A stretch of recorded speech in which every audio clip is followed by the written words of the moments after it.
I don't foresee him being here for in the very not near future per se, but he's just resume building at this point. This is just another thing for him to add to it so he can move on to greener pastures, if you will.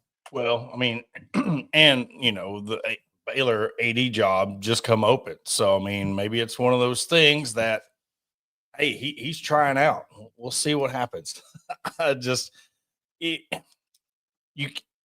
as much as we want to pick on him, he is still representation of Arkansas, so that's where I guess we could sit here and poke fun at it and be karma, but can't be too hard on the guy because it's still drawing negative attention to Arkansas, but it does feel good. I'm sorry. It's one of those things that you want to plant your little propaganda and you want them to say what they want to say and be positive and lie to us about, we're going 9-3 and, Sam Pittman's doing that. Then you got your Sports Illustrated, they put out all these articles and they're running right there with you. And as soon as the people really step up and try to tell it how it is, you get slapped on the hand. So maybe it's one of them, he deserves it. Well, Hunter's a good guy, but he doesn't know how to run a program. It's kind of goes hand in hand with, the previous head football coach. He's a good guy, but he's not a head football coach. Hunter Yurachek is clearly he's a decent businessman for the fact of, our Arkansas athletic department's been in the black for, a number of years. It's just, the jury's still out on the whole Blueprint Sports or whatever it's called. We don't know what's happening. We don't know because, they won't release those, the contract, if you will. It's crazy. We get other documents being released, but we can't get a contract between a school and an NIL company. Yeah. And that's the thing. It's because, it goes a part of why do you think they wanted the raffle going to the foundation? You can't. Why do you think we're talking about governors getting involved in this? That is just if you want to talk about following the breadcrumbs and you want to talk about following where college football is heading, Sarah Huckabee Sanders getting involved in the raffle, LSU's governor getting involved in their politics. Now you're seeing corporations where they're going to have these collective NILs and these agreements and these big, corporations getting involved in that. They see what is coming up. They see what is going to happen with this new college football.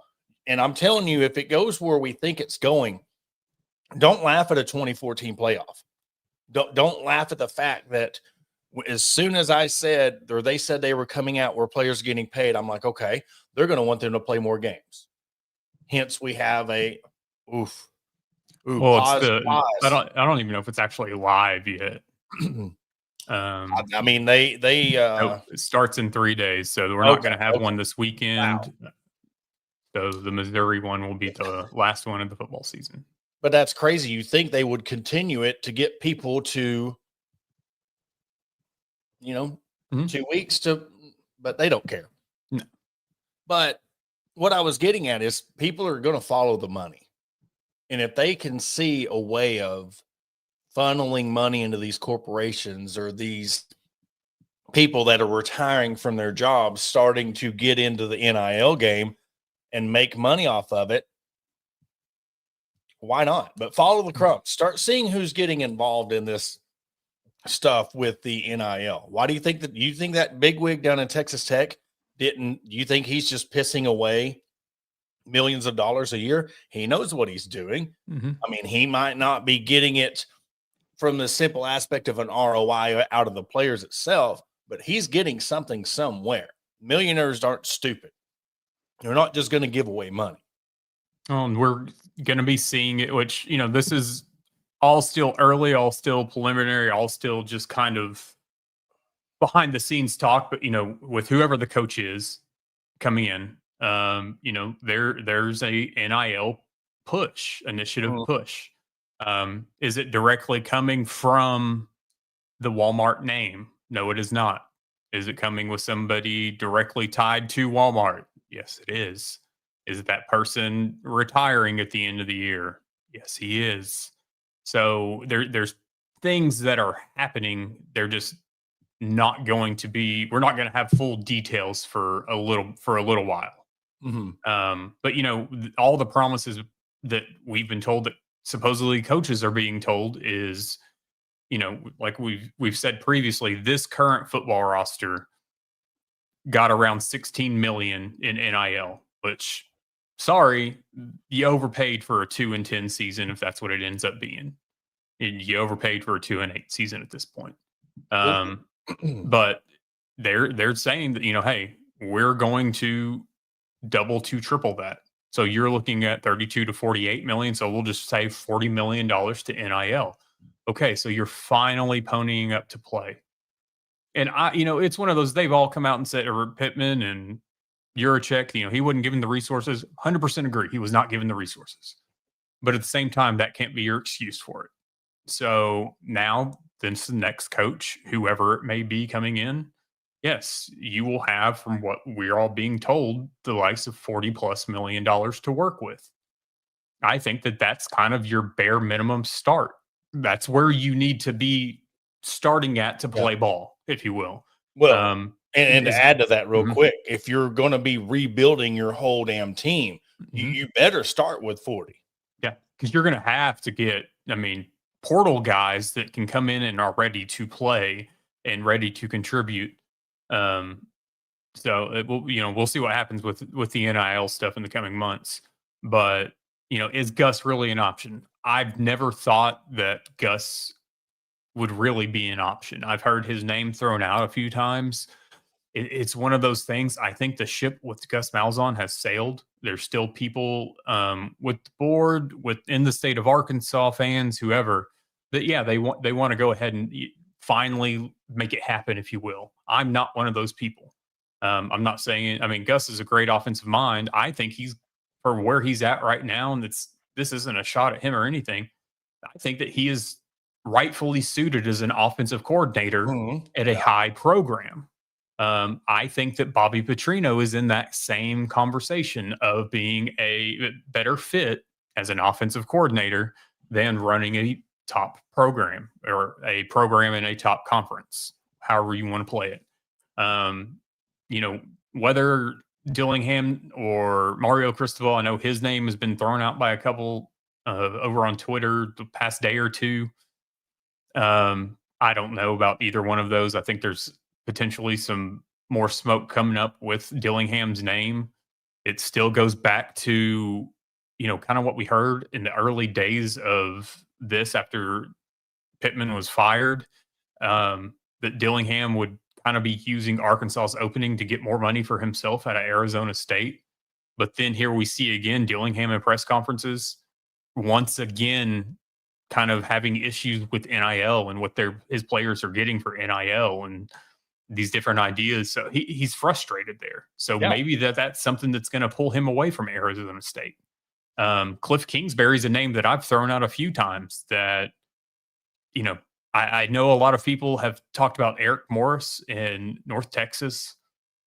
It's one of those things. I'm not knocking Eric Morris by any means, but if you give me two coaches from the same coaching tree, yes.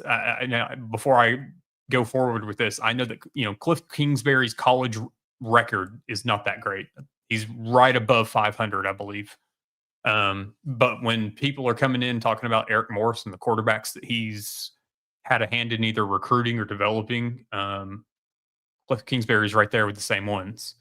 And then we're going to add in Cliff Kingsbury's NFL experience. And then right now, when he's not injured, he's coaching Jaden Daniels. And, Jaden Daniels, Offensive Rookie of the Year last year. So if you gave me the option of Cliff Kingsbury or Eric Morris head to head, hey, you get to pick either one, I'd go Cliff Kingsbury every single time. So it's one of those, I think all that's still up in the air. We've seen the posts that have come out with Alex Golish, and, he kind of, is it coach speak, or is he truly happy with staying with where he's at USF for the time being? Yeah. I think a lot is going to be in play for a lot of these coaches because we've seen Tulane kind of do the same thing and John Summerall do the same thing after the Florida interview was canceled. of similar posts from Tulane. And I kind of look at it, I think a lot of things will be determined when Lane Kiffin decides if he is staying at Ole Miss or not. I think he is the kind of key in all that. He's the first domino you'll then see a lot of things happen afterwards. Because then if Ole Miss does open up, he goes to, we'll say, Florida. Then does John Summerall look at Ole Miss, or is he looking at Auburn? Because he is from the state of Alabama. And so I think things start to start to fall after Lane Kiffin makes his decision. Well, and if he does leave, how does that drop Ole Miss job down below Arkansas? Because I mean, where's Ole Miss with money, and where are they at with getting somebody else to come in and replicate what Lane Kiffin did? I mean, that's a question you have to ask. I mean, and it's not just an easy, well, he's going to Florida, so now whoever was going to go to Florida will automatically go to Ole Miss. It really doesn't transition like that when it comes to Ole Miss. I mean, if you want to go program for program, yes, Ole Miss has the better program right now. That's without Lane and without his players and his system. What do you have? And you brought up Cliff Kingsbury. He might have not have been a good college coach then. This is a new era. This is a new, you're dealing with different types of college players now. It's more of a professional semi-pro league. You're dealing with people coming in making more than you. Who does best at that? NFL type coaches and coaches and staff. They're used to coaching people who are making 10 times as much as they are. So you get somebody who knows how to coach an NFL player, that system, the business aspect of it, because you're dealing not with NIL, but endorsements and, press conferences and all this stuff. You bring somebody like that in, it could help. It could really help, navigate being a head coach, because he knows how to coach those players. So, and I saw in the comments here about, no way that Mario Cristobal, I would never even, that name never even crossed my mind. It was just somebody threw it out a day or two ago. But I think we're in this boat of throwing out any possibility, and a lot of people are doing it just to grab attention, if you will. Yeah. They hear we've been talking about this for 2 months, and this is where another thing where I got irritated at the ones that were calling the people out. We've been doing this for 2 months, and it's been tight knit. And it's nobody is saying anything that really knows. And there might be a few people that's connected that's letting out small little traces, little drips, little leaks, but nobody is saying anything. And I think that's the best, because that proves to me that either it's somebody currently coaching somewhere that, they've been talking and they don't want anything leaked because it will blow everything up, because if this person is coaching and they have a chance, not say to go to the college football playoff, but to get somewhere, to get their bonus at their previous school, they don't want to blow their game up, Mm-hmm. But a lot of it is just wear and tear on the media, wear and tear on the fans. They're ready to hear this when the coach is probably either coaching right now, or it's just somebody who they're not in a position for it to be said right now. So we really got to wait and to be patient on it. If you want the best coach that's the best fit for this, it's best to wait until it's the right time, or you're going to be stuck with the C level, D level coach. Mm-hmm. And at this point in time, you can't afford to miss with this. And I really applaud whoever is over this, the board of trustees. I really applaud them for not letting this get leaked out. That shows me they know how important this hire is. And if you are asking people to do this new NIL fund, if you are asking people to really put their millions of dollars, I guarantee you they're saying, look, I'm going to give this, but you better go get the right guy. It better stay quiet. And the talks about Dabo, look, he's not coming. You don't want him. I'm sorry. I can't. You see what happened to Clemson. He won 2 national championships, and now they're a mediocre team because he's not going to embrace the NIL. He's going to make it about himself. And we don't know what's going to happen with Hunter. I mean, It could be one of them things that I'm eating crow, and he could still turn this thing into a hell of a program if he has the NIL. He embraces it. He kind of does. He stays in his lane, and he lets the moneymakers make the decisions. So, and Dabo is Dookie, exactly, because he's just post the national champions. And you could say Ed O's a good coach. What did he do post 2019?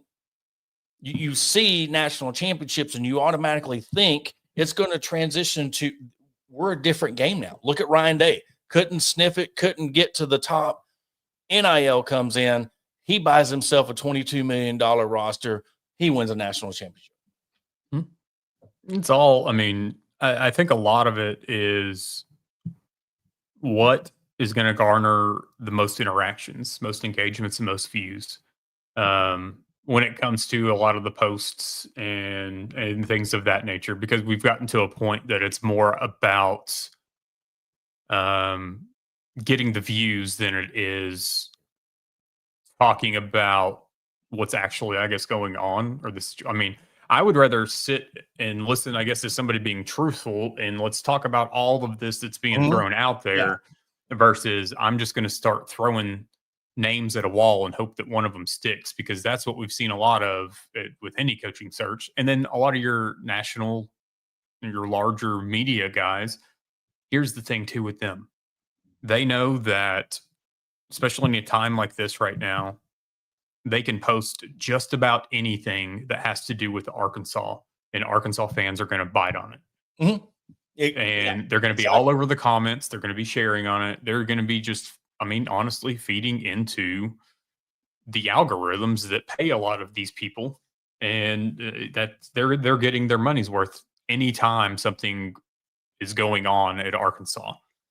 So, right now, I would say after, just talking the past few days off and on, doing our blind resumes on Hog HQ, us talking right now, I'm going with, if I had to pick one guy right now that I think is feasible and that I would bet on, I'm going to go with Cliff Kingsbury right here, right now. Don't know if it's going to happen. I could be totally off base with it, but I'm going with Cliff Kingsbury to be the next coach at Arkansas, and I could be totally off base. It's tough because, like you said it perfectly, fans, listeners, look, Adam and I do this. This is not our main job, but there's people who this is their main job. They do daily shows. They do daily articles. They're at the press conferences. They do the work, so they're having to talk. They're having to come up with daily content. You can't fault them because they're doing their job, but they are honest about it. Now, these ones that just throw up 8 to 10 articles a day and then they're wrong and backtrack and then let's throw this guy out there. They're not throwing scenarios. They're just throwing mess on a wall. They're doing it. And then you have people who start out, you think they start out strong and then they reveal themselves. They are a trusted source, and then they're not the same. They can't take the height of their career with them because they come out of hiding. Now they're not the same. So they're trying to get all the reactions from when they were anonymous. Now they're not. It's not the same. You got people that come out and, plane tracking. Now they're not plane tracking, and then they're just throwing the stuff out on the wall, doing it on purpose for clicks. That's what it's like. Gets to me is they're doing it on purpose, knowing they're wrong. So there's levels to what you see. There's people that are putting out articles for clicks because they don't care. As long as you click on it, they're getting paid and they're putting out everything, and then they'll backtrack. Then you have people that are just out there doing nonsense because what their first try didn't work. But, and all due respect to this guy, he does great work, Aaron Torres. He made his own Twitter page, Torres on Arkansas, because he knew anytime he talked about Arkansas, it got so, but he's legit on what he says. But it just goes to the fact that if you mention Arkansas, it clicks, it happens. So everybody converges on it. And you can't hate on the guy for doing it, but that's what happens. It's easy. If Brandon Marcello mentions Arkansas, it's going to blow up. We're in that waiting game where we're waiting on that news to break. We're waiting on the smokestack to come from the stadium. So we don't know, because there has been so many names to come out, and you're seeing who could go there, but it's just tough, Adam, because of the state that who can you trust that can totally rebuild an SEC program going to 9 games next year? That's my biggest thing, is to really look and see who that person is. And I don't think Dabo is the guy for it. I don't think Gus is the guy for it.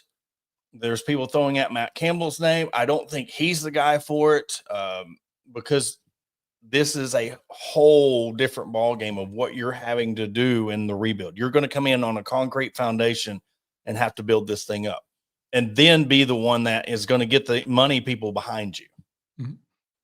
You know, I agree with the comment too, that we're all just ready for it. And yes, no matter who and when that person is named as the new head coach at the University of Arkansas, yes, there's still going to be a bunch of folks that aren't happy or they complain. We should have got this guy. We should have got that guy. This guy's not going to work. That guy's not going to work, whatever. But, you know, I think that you'll have more people, and I could be wrong here, but you'll have more people unhappy if you whiff to the point that you go with your backup plan in keeping Bobby Petrino as the head coach, because that's still on the table. And I think that if it gets to that point, and again, I've said this before, I am not coming at Petrino in any way, shape, or form. I am in the boat of, like I've said from day one, stop going with former coaches that have been here before in whatever capacity. I appreciate, you know, I'm glad that Coach Petrino got to come back to Arkansas to try to mend the fences, to build that relationship back. But at the same time, it's just I want a whole new regime, for, like I've said, from top to bottom. So I think it's one of those that if you end up with your fallback plan, which is Bobby Petrino, then I think that you have failed as a search committee, as a athletic director, as a board that it has came to that. Yeah. I think too, you can add another name to that list. I think if you add John Gruden to that list, I think that's the same, because there's a lot of people that are on board with him. And to me, it's just a social media show. I think it's a circus.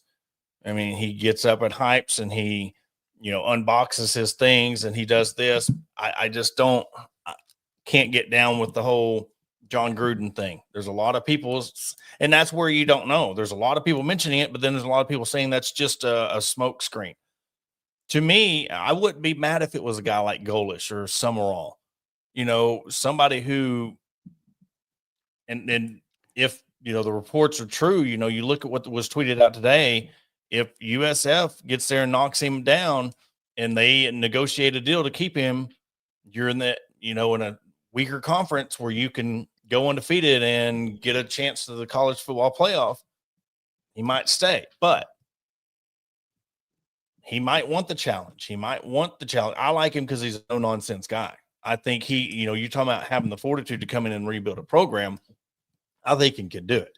I did see some comment about, it was about Matt Campbell. Harder to win at Iowa State than Arkansas. That's rubbish. You cannot sit here and tell me winning in the Big 12 is harder than going to a 9-game SEC season and saying it's harder to win. I'm sorry. Have to completely disagree with that comment. Yeah. You know, I think that Matt Campbell is a name that I think a lot of us were throwing out there before Pittman, and then it didn't happen. I personally think that Matt Campbell's content staying at Iowa State. Mm-hmm. So, I mean, as many people that want to throw out his name or whatever, I think it's a matter of, does he even want to leave Iowa State? I feel like that he's content there. Not that I personally would know or whatever. I'm uploading something right quick, Well, but that's the thing you can think about, though. How much does that scare coaches coming in, knowing that the SEC is going to 9 games? The SEC is going to get tougher. You already know your 3 permanent opponents is going to be Missouri, Texas, and Ole Miss. I mean, not Ole Miss, Missouri, Texas, and LSU. Sorry. But if you know those are your 3 permanent opponents, and then you have 6 more SEC games, it's going to take somebody that is ready for the challenge. That's why I like Golish. And I think if, USF is trying to get something going to keep him, either Arkansas needs to up their ante or try to go get him, or they already got their guy in place. And I don't know. I think that's a product of whoever's running this search, whoever's in charge is doing a good job of keeping it tight-lipped. And when we do find out, I hope it's one of them home run hires. I really do hope it's one of those that is going to, one, boost the fan base and get everybody charged up, because if it's not, I don't know. I don't know how this is going to affect the motivation going into next season. well, I would say that the last, probably weekish. I guess since the James Franklin to Virginia Tech kind of all but came official as last weekend or whatever. There's been kind of rumblings like Arkansas's got their guy. They're not naming it, or they're not throwing it out who. Which I hear this. Some others have heard this, and it's like, okay, are you not wanting to put a name out there because the only thing I can come up with is he's coaching somewhere right now. And so you wait until December to make that, announcement.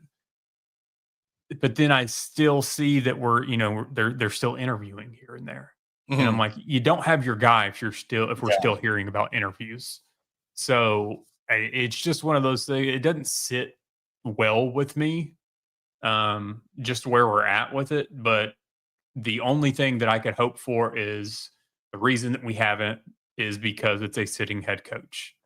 Yeah. On a team, but you would think, though, if it's on a team that still is fighting for something at this point in their season, it would more than likely be somebody from a smaller conference, which would be along those lines of a Golish or Eric Morris, or because we all know that Arkansas interviewed Will Stein, offensive coordinator at Oregon. And I just think that if it was going to be a coordinator from another school, you would hear it, you would know it immediately. Yeah. So right now, I think that if they have their guy, it's a sitting head coach. I think if that's the case, it's somebody from a smaller school. And then you're looking at, okay, well, that's Morris or that's Golish or Summerall. Yep. So it still leaves everything open for speculation at this point, though. Yeah, and the Oregon coach. Look, you're in the Big Ten. You're at the top of the Big Ten. You have Nike in your backyard. You got NIL. I mean, Dan Lanning found his job. He went from Georgia to Oregon. You're not leaving that situation for Arkansas. It's just one of those things that's not going to happen. If Arkansas maybe was in a position, let's say Lane Kiffin had Ole Miss rolling, and then he wanted to transition, go to a better job, say like LSU or whatever. And Lanning's like, okay, they got their stuff together. It's a 10-win team. Maybe it won't be harder, but the complete rebuild.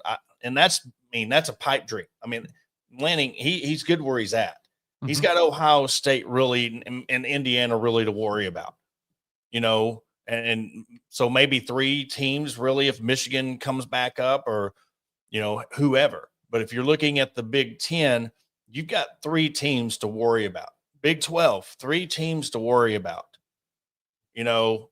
It's not the same. And yes, USC's coming up.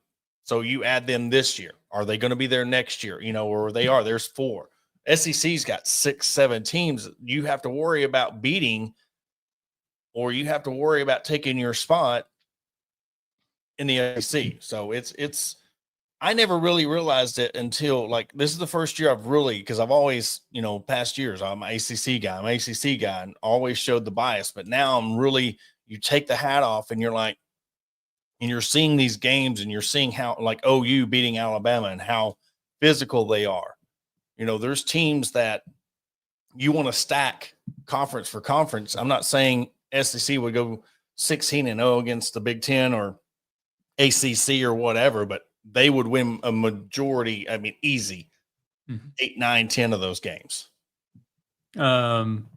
And this, Lane Kiffin brings in a bunch of guys every year. I mean, one thing that Lane has talked about before that they do as a coaching staff is essentially like the beginning of the year, each coach, I think it was position coach, whatever, all the coaches have a list of players that they watch throughout the season.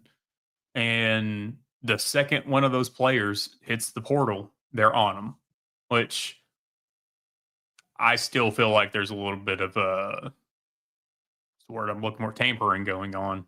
So I think there may be some birds in there, in those players' ears before then.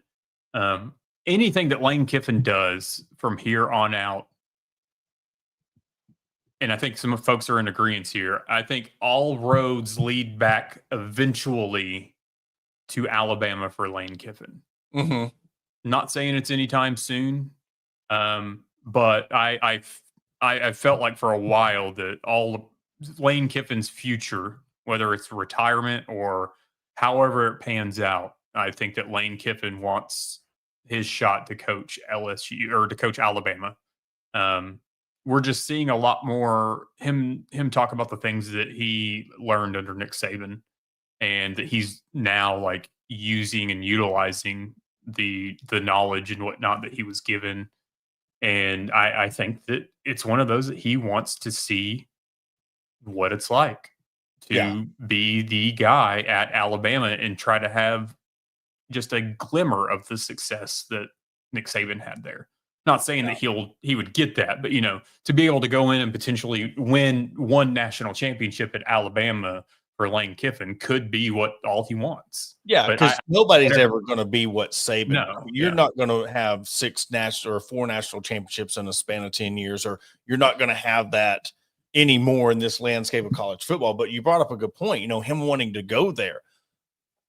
And Alabama has the same kind of expectations as LSU when it comes to if you don't have 10 wins. No, it's if you don't win a national championship in X amount of years, you're gone. That's the standard. So if, DeBoer doesn't do it in the next couple of years, so does Lane want to stay at Ole Miss and ride it out for a couple of years and then go there? Or is he going to go somewhere else and then jump ship? I don't know. And a lot of people they know how much of a troll he is, but I think they don't underestimate the level of trolling he will do. I mean, he's an expert troll. So what if he's sending his family to both spots just to sit there and be like, yeah, let's get them talking. I'm gonna stay here at Ole Miss because I know DeBoer's not going to be there for another 5-6 years unless he starts getting to the national championship game and win it. I don't think he's going to do it. So he knows that's coming up. So Adam, why would you go put the stress of having to rebuild somewhere else if you're content where you're at, knowing that, hey, I'm probably going to be first choice to be the next Alabama head coach? And I've had that same thought, like all the Lane to Florida talk. I just didn't quite understand, I guess. I was just kind of like, why would he go there? Why would he end up coaching Florida? LSU, I feel like would be one of those things that I could see just because it's LSU, bigger profile, but he doesn't have to leave Ole Miss to get to Alabama if that's his end game. Yeah. I mean, they've got the money at Ole Miss. He's going to get paid regardless at Ole Miss. So unless he's just bored there, I don't think that he leaves there, especially too. I mean, who's to say that, they're not going to get a good draw in the playoff. And who's to say that Lane Kiffin doesn't get them to, the Final Four national championship? Then why would you leave Ole Miss if you've finally gotten to that point? unless it's just truly because you want a new challenge. Yeah. It's funny, money, now that there's big money and buyouts involved, you don't know what an extra 2-3 million can do to somebody. That's just how it is. But the question to be asked is, would you take Lane Kiffin if he was to come to Arkansas? Would you take Lane Kiffin and he brought the Ole Miss success, but knowing it was only going to last 3 years? Not promising a national championship, but if he could promise you 9-10 wins a year, would you take that knowing he was going to bolt when the Alabama job came open? I think it depends on how far down you feel like your program is at. Are you going to benefit after he leaves, or are you going to end up back where you were before he got there? I think I think that you, like with where Arkansas is at right now, let's just say if, he wanted to come here finally, whatever. I would take it if I knew that in 3 or 4 years he was going to be gone. Yeah. I mean, again, I think everybody, majority, not saying all, there's going to be a lot that would not, but I there's think a lot of folks in that one those, large group that, they want Bobby Petrino over Lane Kiffin. Yeah, that was, yeah. And it was funny, even in, like, I posted it on the Hog Talk Facebook page, and even in those comments, there was a lot of people giving this dude, look, he don't want the headache. He can't handle the headache of a 9-game SEC. The biggest argument I've made and said, everybody talks about it, Sam's players, it's this and that. He couldn't beat Mississippi State. He couldn't beat Auburn. He couldn't. If this is in reference to the LSU, I posted there was a poll with over 500 votes on it, and 333 people said Bobby Petrino, and 200 people said Lane Kiffin.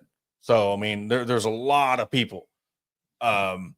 So I don't know, but for what it's worth, I mean, if we want to entertain the Campbell thing, I mean, he's 45 years old. He won 11 games last year at Iowa State, 6-4 right now. It's where do you want to take this program, and what can he do if the boosters, somebody had a comment, if that's who the boosters want and they're a good enough coach and you can get the success, I would be that. I would be like, okay, all right, I can get behind that. But for every rule, there's an exception. Gruden would be that exception. I would throw my TV out if that is him, because I think that would be such a knee-jerk reaction of just him going on social media, and he loves everything. He loves everybody. I don't think he would be serious about it. I think he would want the money. He's just here for a paycheck. And I think we got to move away from that. Well, and the ones that have, because there's still some on Twitter that are hanging on to the Gruden angle on this whole thing. And my argument against it on why it's not is, why wouldn't it have been announced then? Yeah. Why would they not have said that John Gruden was going to be the next coach of the Arkansas Razorbacks? He's not tied to any school. He could come start recruiting immediately. So why wouldn't they have already announced John Gruden as the head coach at Arkansas if he was? It's because he's not. Yeah. And he's not going to be. It's just one of those that there's nothing to stop them or stop him from signing that contract right now if it was put in front of him.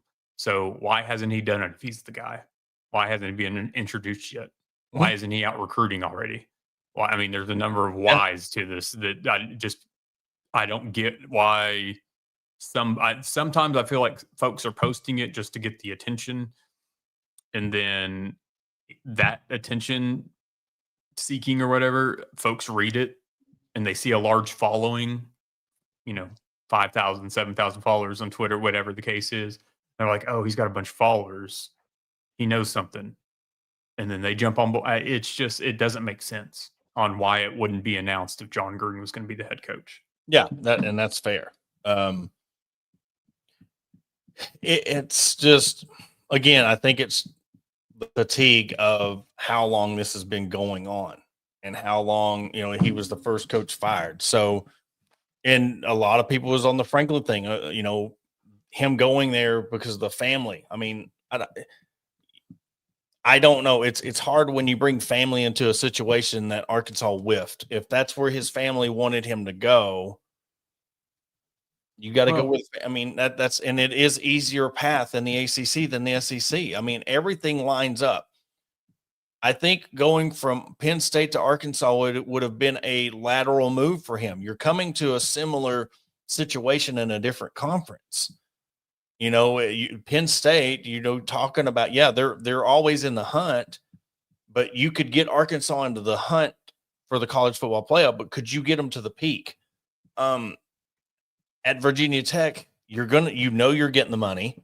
There was talks of Arkansas didn't have any kind of plan at that point in time of what they were going to do NIL wise, or they couldn't say this money wise. So maybe they did, in a sense, whiff. Because now we're hearing more money talk. We're hearing more money talk since the Franklin news went out, and they really had to regroup and say, well, we can't just go get our guy until we know we have the money, because it is different. Well, it's funny too, and this is my last little bit on James Franklin and that whole thing is there was the talk on that Arkansas was close. There was salary figures, there was NIL figures thrown out, there was this, that, and the other. There was then those up on the hill on that morning radio show that was basically telling us all and the people that were reporting on it that James Franklin was never a choice, that it wasn't going to happen, that it was never on the table, that it was this, that it was that.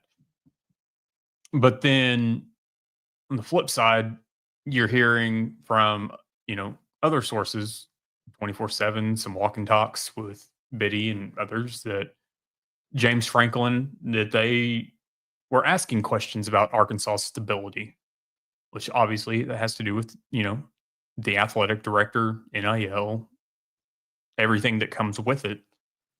And so it just is surprising to me that on one hand, you've got the mouthpieces of the University of Arkansas saying that this was never a thing.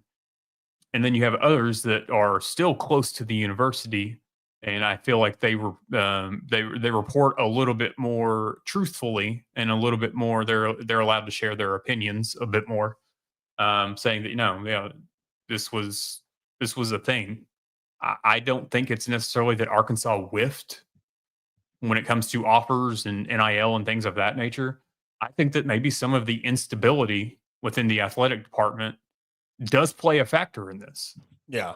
You have an athletic director that's got one foot in, one foot out the door, whether he wants to admit that or not.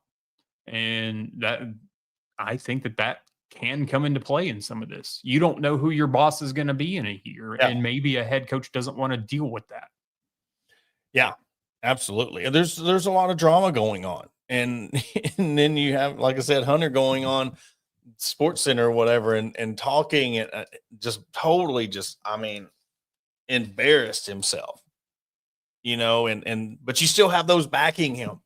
It baffles me. You listen to the ones that still think he's good for this university, and that they're either getting paid or they're being told what to say, because anybody else with a sound mind is telling you we need to move away from that situation. And unless he's at the point that he don't care because he knows he's not going to be at Arkansas at the end of the year, we don't know. We hadn't heard anything about that.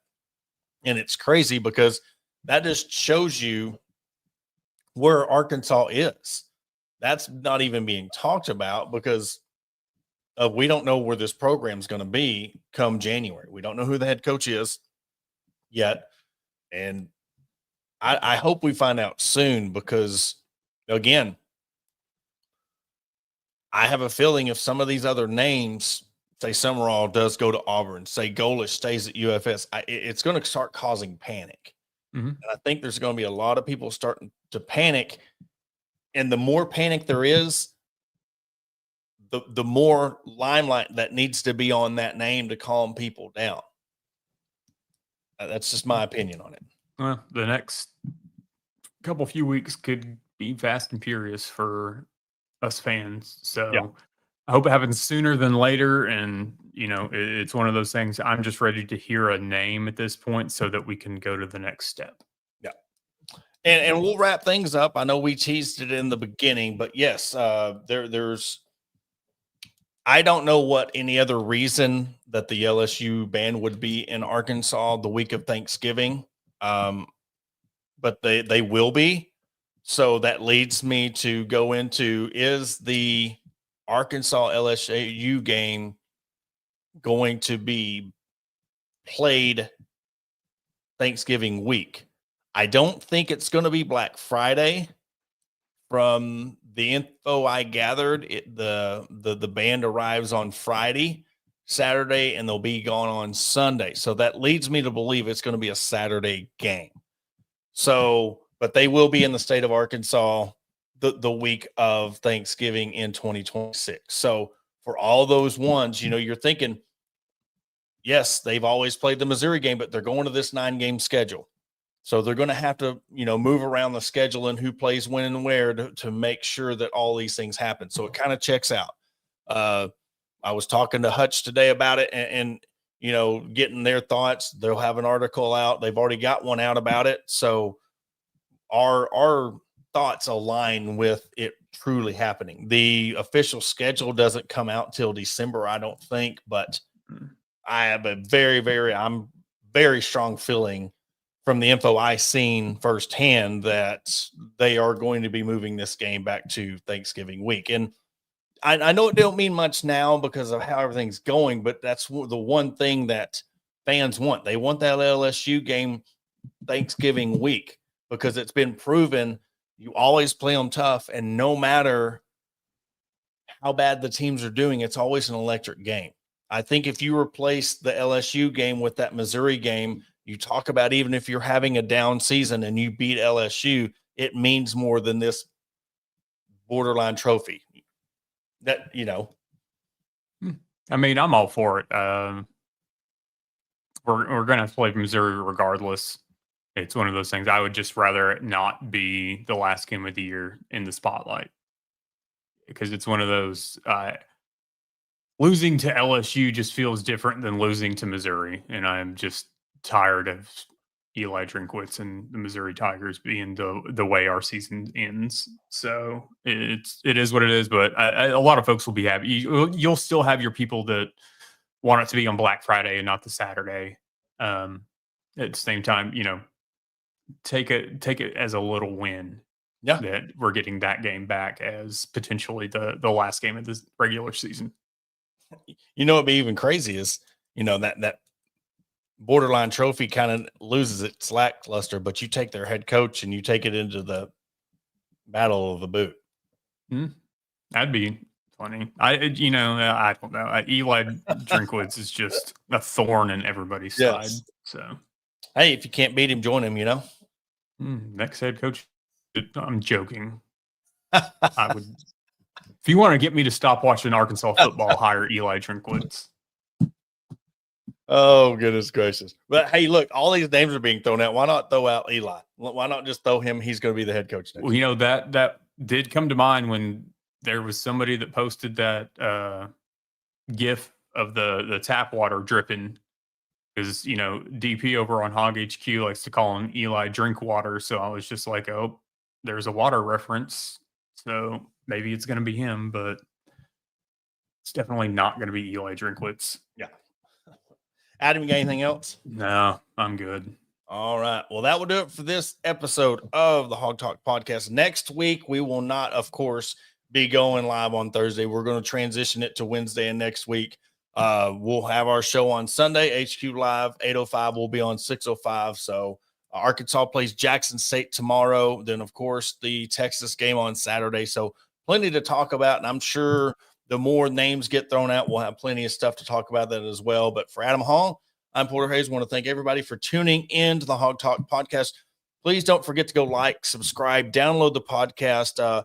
Rules and stuff are changing. They want downloads. They want likes. They want follows. So please, even if you don't, just hit the subscribe button. It will download every time. Really helps us out. But for Adam, Porter, we'll catch you on Sunday.